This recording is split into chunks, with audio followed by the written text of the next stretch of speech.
Am I the a-hole for refusing to have anything to do with my ex's son's graduation? This may be a bit long-winded, so I apologize in advance. Back in 2006, I started dating a woman who had a 2-year-old son. While we were together, I formed a special bond with him, and it wasn't long before he started calling me dad. It actually got to the point where I spent more time with him than her. In 2009, we broke up. However, I continued to take her son every second weekend. Even years after the breakup, he still considered me his father. We did the things he enjoyed, played video games, watched movies, went to the park, etc. He always had a blast. Meanwhile, he started forming a bond with his mom's now husband and started calling him dad as well. Needless to say, dad number 2 didn't like the fact that I was dad number 1, so he started saying he didn't want me to take the son anymore. My ex, being the terrible person that she is, decided that instead of just helping us all come to a solution, decided to fill the kid's head with a bunch of lies about me. This was all just before Easter 2017. She told him that I was a deadbeat who owed her thousands of dollars, refused to find a real job, threatened to have dad number 2 deported. He's from the Philippines, and never wanted anything to do with him in the first place. Absolutely none of this is true. Unfortunately, the son believed it, and with that was the last time I ever saw him. At first, we were able to talk on the phone, but as he got older, that started coming to an end as well. Now it's been almost 2 years since we even spoke. We effectively have no contact whatsoever. It was devastating having to deal with all this, but I've accepted it and moved on. Anyways, this afternoon, I got a call from my ex. She told me in no uncertain terms that since he's graduating this year, it's my duty to contribute at least $500 to his graduation present and show up at his graduation gathering, if we can have them by then. I told her not a chance in hell. She chose to fill his head with crap, leading him to choose to not want anything to do with me. Suddenly, spending time with them again would just open a whole bunch of emotions that I shouldn't have to deal with. Of course, she went absolutely off on me, calling me every name in the book and saying I ruined his graduation. She basically wanted me to buy him the one thing he wants, a PS5, and that it's no wonder he wants nothing to do with me. I told her to screw off and hung on her. Am I the a-hole for refusing to basically torture myself just to make someone happy? Now for the comments. Not the a-hole. She only called you because she wanted you to buy her kid an expensive present. Exactly. X is a real piece of work. I hope he could consider writing a letter or a congratulations card to the son offering to take him out to dinner or coffee to say well done and catch up. Not the a-hole. Send him a card to congratulate him with warm wishes for his future. If he wants to reestablish contact, he can. You have zero obligations to give a gift. Not the a-hole. Your ex is way out of line to think she has a claim. And do you think she'd let him know he contributed to the gift? No way. But poor kid deserves the truth and is old enough to hear it. I hope you write a congratulations card/letter to him, explaining what happened. Just the basics from your point of view, not trying to destroy his relationship with his mother, but just explaining that you always have and still do care about him, and you're proud of him for graduating. Figure out a way to get it to him without the adults blocking it. You could enclose a small token gift card or no gift at all. He might choose to renew contact with you, if you can handle that. Not the a-hole for not wanting to contribute cash. But if you two were very close before she poisoned things, reaching out and trying to re-establish a relationship with him independent of his mother would be a nice thing for both of you. I've tried, repeatedly. Who wants none of it? Next story is titled, Am I the a-hole for accepting money from my brother even though my parents are against it? My dad runs a small business. He expected my brother to join him in this business. He did, but they had a huge fight over how the business should be run, and he quit. My dad practically exiled him from our family. This happened when I was around 10. We had a huge age gap, but I had fond memories of him before he went to college. I started talking to him again when I was 15. He is nice. Sometimes a bit of a know-it-all, but also very helpful. Last month, my dad revealed that he had invested the money they had set aside for my education. He had invested into his business, and as far as education is concerned, I was on my own as his business was struggling. They had always talked/bragged about wanting to pay for college, and it really shook me. Our household income is too high for me to get any scholarships or aid. I was venting about this to my brother when he offered to pay for some part of my college. I couldn't refuse his offer. My mom has been pressuring me to get a part-time job to pay for college. I don't want to do this as my schedule is packed with school and extracurriculars. My mom criticized me for being lazy yesterday and asked me if I really wanted to go to college. I snapped back that my brother was willing to pay for it. All hell broke loose after that. My dad doesn't want me to accept the money. My mom is talking about how it would hurt Dad, how my brother will use it against them and mock them for it. I feel a bit guilty as I know that he will rub this on their face the first chance he gets. But I feel I am being a bit greedy by ignoring how this will hurt them. Not today, Hull. The reason kids from high-income families can't get financial aid is because their parents are supposed to have the resources to pay for it. If your parents aren't willing to do this, and they're also the reason you can't get aid, then they really have no right to complain about how you pay for your education, even if that means accepting gifts that they don't want you to accept because it makes them feel bad. Not today, Ho. Sounds like your dad made a bad investment and left you in quite a pickle. Although, don't just accept the money. Make sure you talk to your brother about conditions. Are there any caveats to borrowing the money? Are you expected to pay him back? Do you have to pay interest? Is there a certain time frame in which you have to pay him back? Also, make sure that it's clear to your brother that this transaction is between you and him. It has nothing to do with your parents, and to not involve them in any way. I would also recommend looking for a job, at least a part-time or seasonal position to make extra money. Especially since he offered to pay for parts of your expenses, not the whole thing. We'll have to figure out where the rest of the money is coming from. I also have a brother who is a know-it-all, but has a heart of gold. So it's very possible your brother is just trying to be supportive. But considering the family dynamic, be very smart and logical about the whole thing, to make sure it's not too good to be true. Not today, Hull. Get your education and leave. They used your college fund, it won't help you after they lost it. Take your brother's money and thank him for his help. Figure out how to rearrange your schedule so that you can work to get personal income to pay for your necessities, including schooling. In other words, you need to get a job and find a way to get scholarships and aid. Do the research.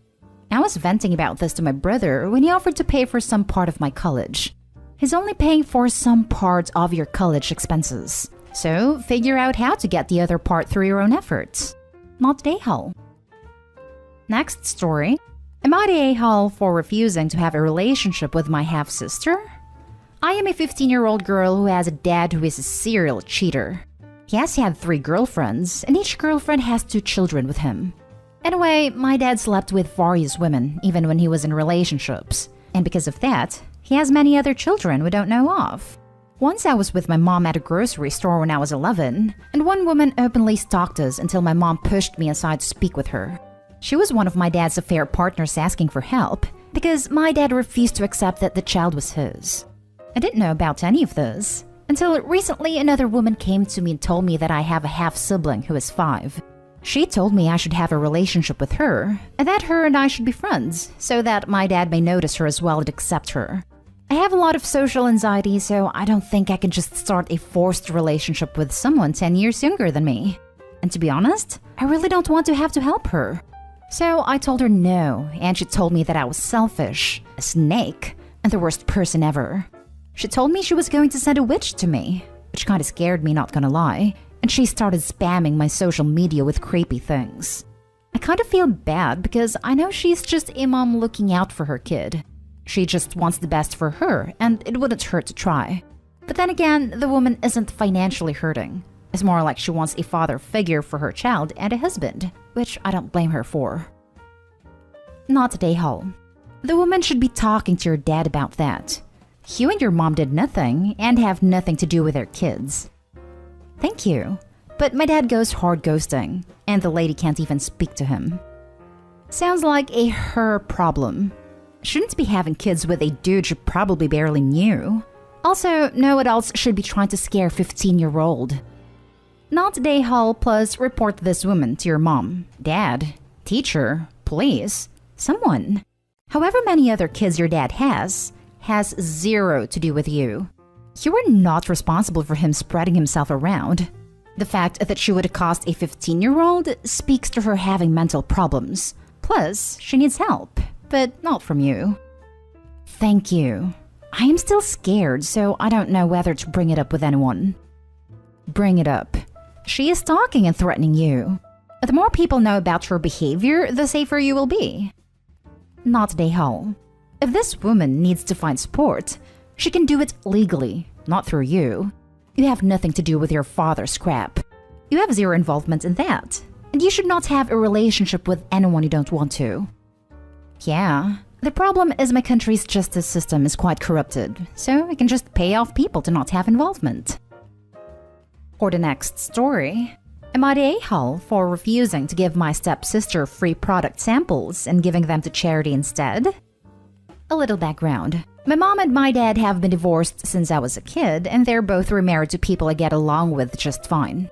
My stepfather has an 18 female daughter with his ex-wife who, until last year, lived with her mom in my stepfather's home country. She has been living in our country for university since last September, but in a different city, so we don't see her much either way. We have never had a good relationship, as she has always blamed my mom for breaking up her parents' marriage and has always made it clear she doesn't consider my mom and I family and wants no relationship with us. She's usually cold and distant at best and outright rude at worst. Anyway, she's currently on a little bit of a break, so she came down to visit my stepfather yesterday and invited me to go have dinner with them. Now, I work in media/advertising, and I often get sent product samples. Can't possibly use them all, so I have a couple of charities I give some products to, depending on what they are.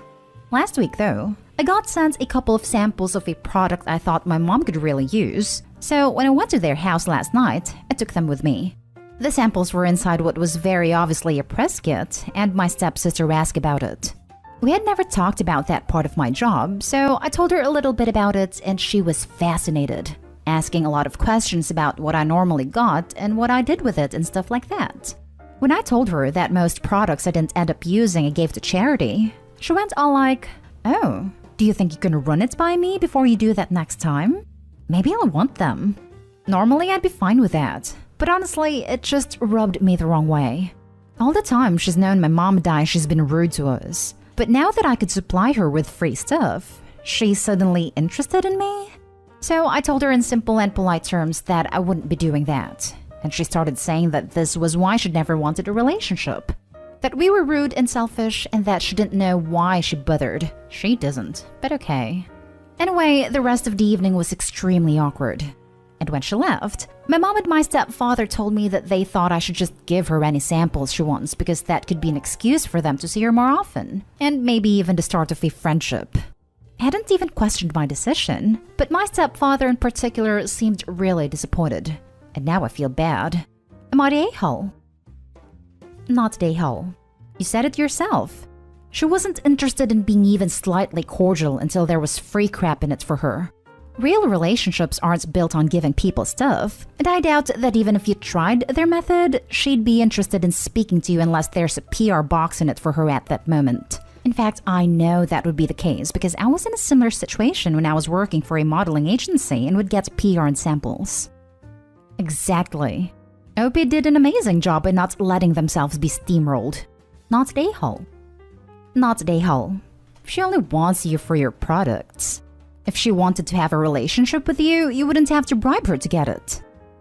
Not the a-hole. You were polite and firm. Do with your stuff whatever it is you want to do. And thank you so much for thinking of charities. It is amazing what a little nice product that you offer can do to a down-and-out person. Not the a-hole. It's your stuff, you can do whatever you want with it. How can your mom and stepfather think samples are good enough pillars to build a relationship on? Your mom can share her own samples if she wants your stepsister to have some. Last story is titled, Am I the a-hole for attending my dad's 60th birthday instead of sister-in-law's high school graduation? My dad turns 60 on Sunday, and my sister-in-law also graduates high school on Sunday too. I made plans last Wednesday to go out for dinner with my dad and my siblings this Sunday. My mother-in-law informed dear husband and I this Wednesday of graduation happening this Sunday. I kindly told her that I had plans with my dad, and we can stop by before the ceremony and take pictures with sister-in-law in her cap and gown, etc. That's when my mother-in-law blew up. She started coming at me aggressively and asked the following. Mother-in-law, So, dear husband can't come to his sister's graduation? Me. Well, he can do whatever he wants, I just won't be able to make it. Mother-in-law. I just feel like a high school graduation is more important than a birthday that can be celebrated literally anytime. Me? Well, he actually turned 60 on Sunday and is golfing Saturday with my brothers. Mother-in-law. You can see him literally anytime. Me. I haven't seen my dad since Christmas, and Sunday is his literal birthday. And then it kept going in circles like that until dear husband finally stepped in and reiterated we see sister-in-law, or neighbors with our in-laws, all the time, and he didn't really care to attend. For context, my dad lives alone and has been feeling lonely and sad lately. I would feel horrible if I missed his birthday. Rescheduling is hard because my brother works nights and has to sleep Sunday until his son's football game at 2, and is meeting us for dinner at 3:30 and going back home, an hour away, before returning to town again for work. Sister-in-law's graduation ceremony is at 2 p.m., an hour from the restaurant. She's also having a graduation party at a later date, which we will attend. I am going to try and see if my siblings can meet before my nephew's football game. But if that all fails, then I choose my dad's birthday. My day-hall. Not day-hall. Attending your father's milestone birthday dinner, after not seeing him for 5 months, trumps a high school graduation. We never know how long we will have our parents with us, and that's a fact of life. Another fact of life is that high school graduations are boring. I hated my own. This. I lost my dad at 61, and was thankful that I had a party for him that year, that he said he didn't want, but secretly did, and loved every minute of it, lol. Coming up on 6 years without him, I cherish those pictures and memories. OP not day hall. Not day hall. Milestone birthday is kind of a big deal. Plus, it's one of your parents, so you don't even need to justify it. You're making an effort to make it work by attending the graduation early. That's considerate and thoughtful. Go to the birthday and enjoy. Don't feel guilty about being there for your dad. Not day hall. Your plans were made already. Enjoy dinner with your dad. By the way, high school graduation may have been a thing back when less than half the US had a high school diploma, but now it's not a big deal. Right? I kind of feel like everyone graduates high school and she's having a grad party anyways in June, which we will attend anyways.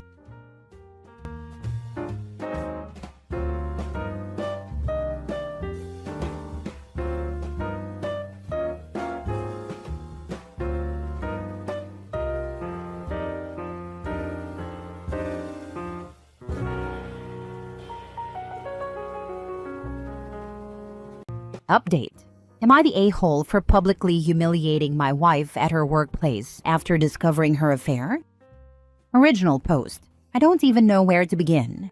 My wife Leah, 43 female, and I have been married for 10 years. We have 2 beautiful children, our 5-year-old son and our 2-year-old daughter.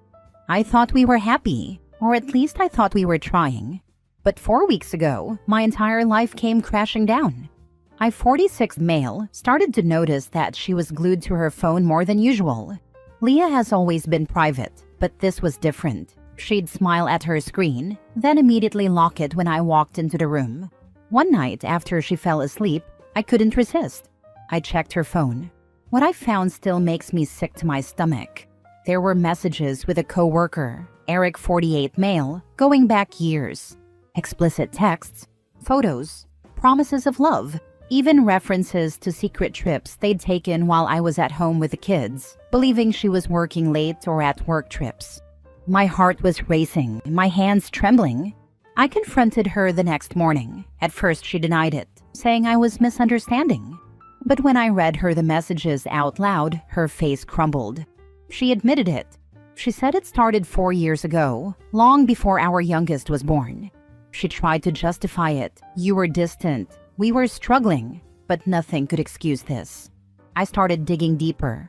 I followed her to work one day, needing to see it for myself.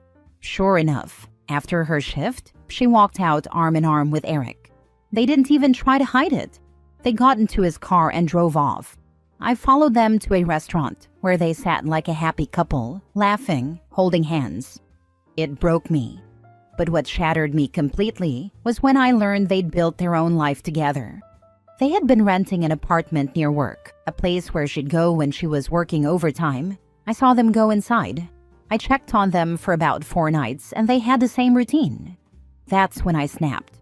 I packed all of her belongings, everything she owned, into the back of my car and drove to her workplace the next morning after spying on them. I know I did wrong. When she walked out, I dumped everything right there on the sidewalk in front of her and her co-workers. I told her she wasn't coming home. Since then, I've filed for divorce and am fighting for full custody of the kids. She's begging me to forgive her, saying she doesn't want to lose the family we built. But how can I? Friends and family keep asking me if I regret how I handled it, publicly humiliating her, kicking her out without notice. I do. She tore our family apart, and the least she could do is face some accountability. But I can't help but feel like the bad guy for how I acted.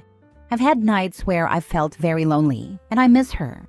Of course, I am also attending therapy sessions to be better for the kids and for myself. All I care about is them. They don't deserve this chaos.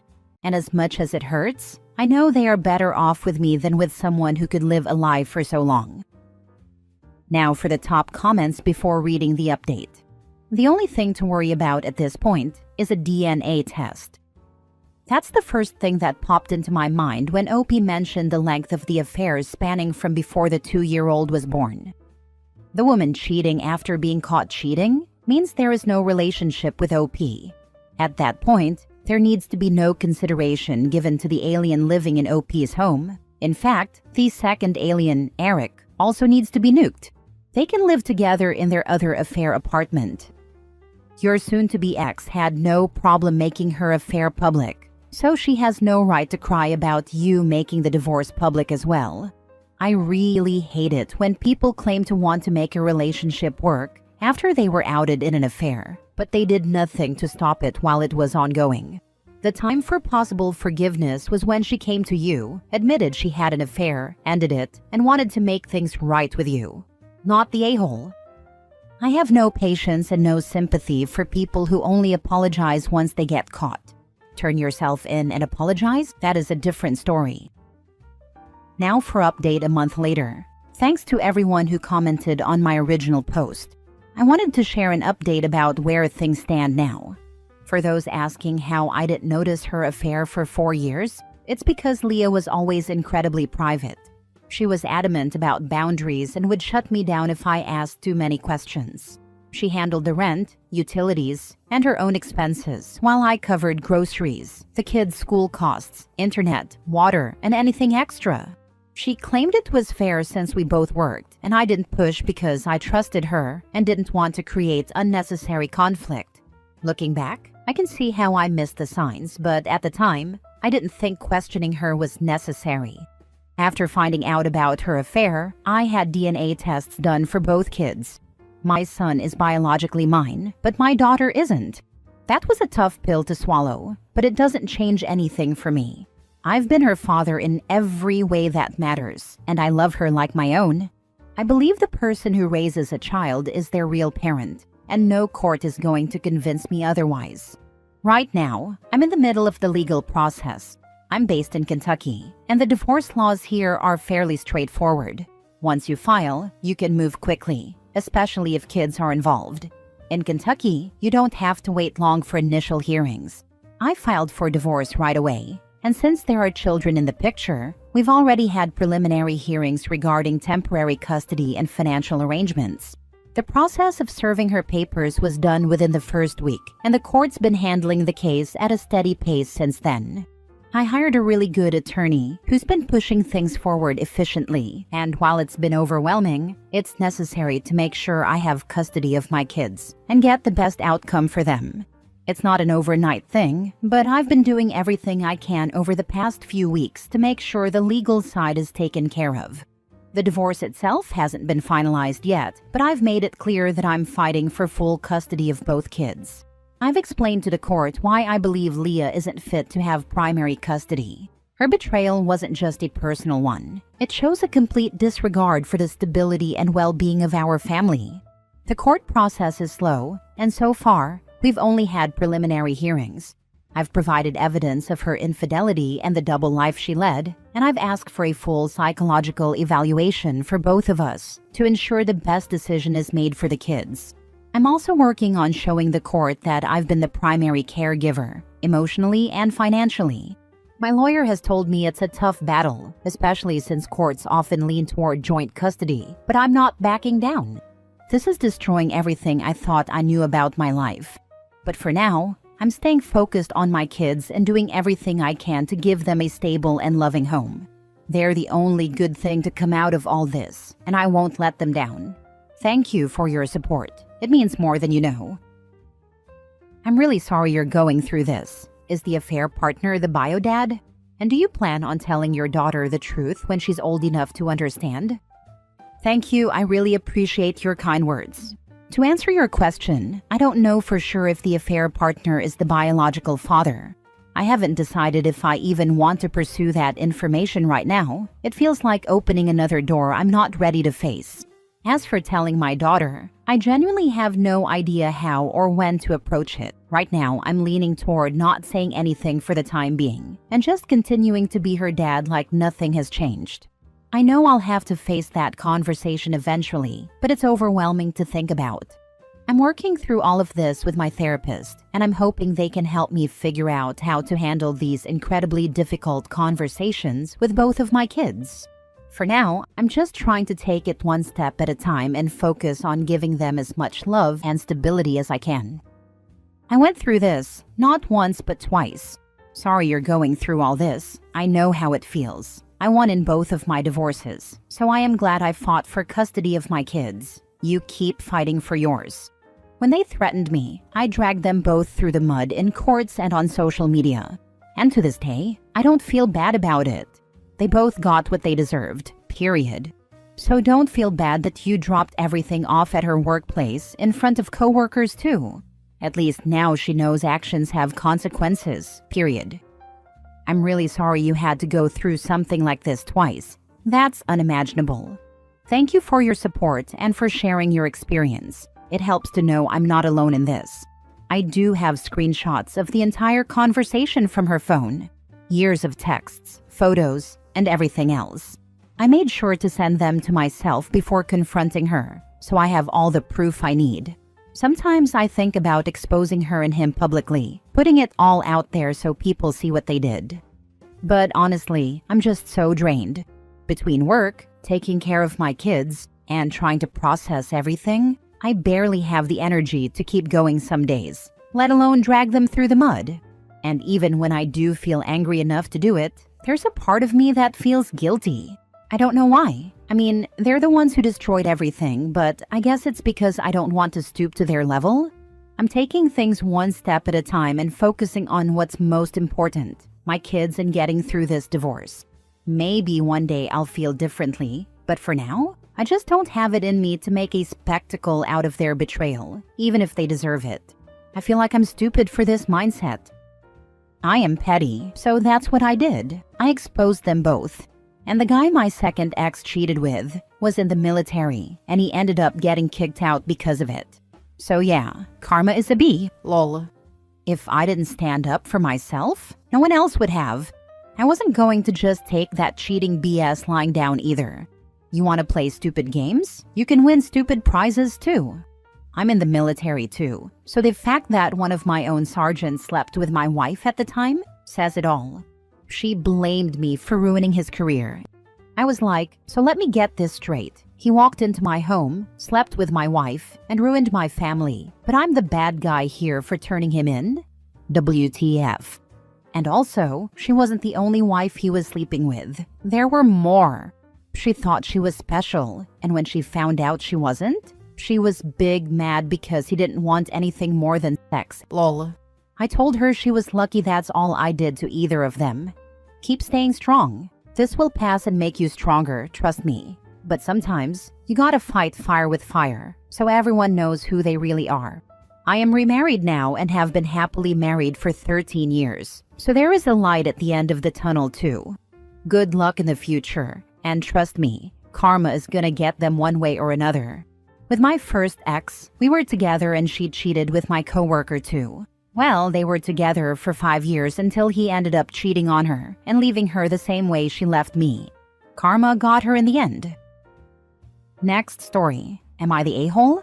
My ex-husband is now all of a sudden interested in co-parenting after 19 years without, and I refuse to adapt his parenting style. Our young men, almost 21 and 19, they're 15 months apart, have been going between their dad's house and my house quite regularly for the past couple of years. Their dad has money, and I unfortunately have been disability retired for several years. I've always been able to take care of my boys, so that isn't an issue. Our almost 21-year-old has been dealing with mental health issues for at least 6 years now, while my youngest has anger issues. I have been trying to get help for both of them through our country's Canada healthcare system. Without extra medical insurance, inpatient mental health rehab costs a minimum of $26,000 to $100,000. The wait lists for any free online courses or classes are 4+ months and are truly ineffective. Family counseling sessions take at least 3 months to schedule. My father, as my ex only respects him and his opinion, and I met with my ex and our 2 young men. We all agreed that respectful consideration would be had on all sides, no controlling attempts, and no disrespectful home return times. However, my ex then decided that our almost 21-year-old wouldn't be allowed to leave the house outside of work. As soon as we got back to my house, my ex texted me saying, "You better make sure he doesn't go out tonight." My son had left his car at his dad's to avoid being bombarded with messages. My son and I talked, and I asked him what time he felt was fair to come home, as we have a new fur baby that I adopted last Saturday, who is 1 year old. We agreed on 12:30. No demands, no attempts at control, just mutual consideration. He came back at 12:31. His dad was spamming me with messages until he finally texted, "I'm guessing son is out and you don't want to tell me." I waited until my son returned and then messaged my ex back saying, "Of course I didn't want to talk to you about it, because your go-to reaction is to take the car unless things go in your favor. You verbally and emotionally abuse all of us." We agreed on a reasonable time frame for him to come home, and our son complied, so I don't need any BS from you implying I'm a bad mom. I'd rather be reasonable, fair, and respectful of our sons than be a controlling a-hole who causes them to resent me so much that they cut off contact. So, am I the a-hole for sticking to my parenting style, which has worked for 20+ years? Or should I adopt my ex's BS parenting approach with our 2 young men? Now for the top comments. Why is he trying to ground a 21-year-old? And why are you co-parenting? They're adults. That's kind of my point. Their father has now decided to attempt to parent our grown young men. I refuse his demands, lol, and choose to have adult conversation with them about everything. He's been blowing up my phone. I've silenced his notifications, but haven't blocked him as they stay with him sometimes to try to badger me into agreeing with him on control. Hence the post. Why are you bothering to have a conversation with him about it at all? Both your kids are technically and legally adults. Let them deal with their relationship with him themselves, unless they specifically ask you to step in. Not the a-hole. Both of your sons are legal adults at this point. Can you cut your ex off entirely? I have cut him off a few years back. I was just concerned that when they were with him only recently, that they might actually fight. As their dad is, boys will be boys mentality. Last story. Am I the a-hole for ending my relationship with my new girlfriend because she wouldn't pay me back my $50 and told me I was acting desperate and that it was unattractive? My girlfriend and I have been dating for 3 months, so it's still fairly new. So far, it had been going okay. About 2 weeks ago, she asked me if I could loan her $50. I told her that I didn't have it, but she reassured me that she would pay me back in 2 days when she got paid, so I wouldn't even notice. I took her word for it and gave her the money. When the day she said she would pay me back came, she didn't say anything about it. We just chatted as normal. The following day, I gently reminded her about it, and she said that she hadn't forgotten, and then changed the subject. More days passed, and she basically acted like it never happened. At the end of that week, I brought it up again and reminded her that I loaned her money I didn't have because I trusted her word, so I really needed her to pay me back. She got all offended and said that it was unattractive that I was acting so desperate over $50 and that she would pay it back when she had it. When more time passed, and it was clear that she had no intention of paying me back, or at least giving me a reason why she couldn't, I decided that it was best to end the relationship. She said, "Wow, over $50? Cool." Then she blocked me. Not the a-hole. She never intended to pay you back, and this wasn't the last loan she was going to ask for. I don't think she intended to pay me back either. She was probably hoping that I just don't say anything and forget about it. I don't know, man. I understand where you're coming from, but at the same time, you've been dating for 3 months. Everything is going fine. Why would you even ask her for the $50 back? Let her know you're tight but still willing to give her the money, and you'll see. Without you even asking for it back, she will repay you one way or another. I put myself in her shoes, and it is unattractive indeed. I think you messed up a good thing over $50. I asked her for the money back because I didn't even have it in the first place, just as I told her. Meaning I took money that was budgeted for something else, which then left me short. I wouldn't have given it to her if she had said she wouldn't be able to pay it back because I'm broke currently, so it wouldn't have made sense to loan her or even anyone else money I wasn't going to get back. I also didn't like how she kept dismissing me, then making me feel bad for wanting it back, like I was bothering her or something.